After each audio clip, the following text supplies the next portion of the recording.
We keep hearing about AI shaking up the way we work. Adam, where are you seeing some of the clearest, most immediate examples of disruption in the workplace? I think one of the clearest examples, one of the more dominant use cases that I'm seeing at the minute is around the area of employee support, right?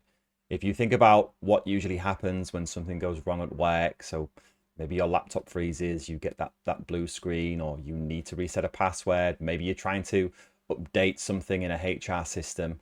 For a lot of employees, that often means they have to work with clunky systems, they have to deal with long wait times. There's a fair bit of frustration that can be involved with employee support, but this is changing, and AI agents are really starting to step in, and they feel very different to the old chatbots and the old self-service systems that many of us have maybe come across and used in the past, because these agents can actually understand what it is that you're asking for, and perhaps more importantly, they can then take action against that ask. So they can help you with a laptop issue, they can help you reset a password, they can help you update your details in a HR system, they can guide you through those processes that are often lost on a SharePoint site somewhere that you've not accessed for years.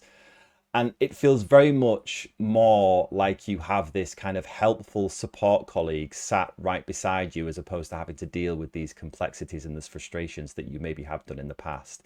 And this, it isn't just hype around this area, right? It's already a really serious market. Some recent research that I've wrapped up here shows that AI agents for employee support represent a massive $1.2 billion market today.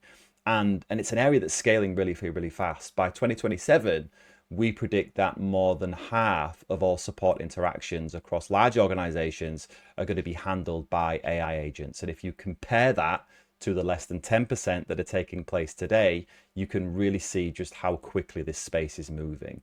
But it's not all about employee support when it comes to the workplace. I know, Prachi, you look very closely at all things collaboration.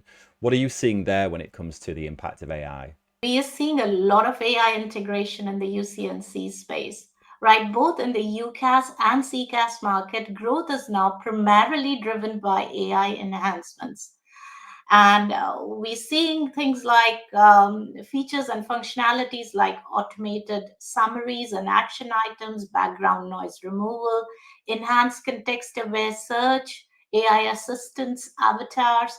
And then in meeting rooms, we're seeing intelligent devices that can do speaker tracking, presenter tracking. They can, create audio zones. There's the functionality for dynamic composition, cinematic experience, to name a few, right?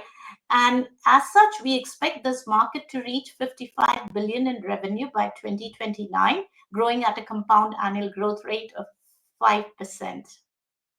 Wow. Okay. So whether it's improving the way people collaborate, enhancing employee support, optimizing things like employee productivity, AI is pretty much everywhere in the workplace, right?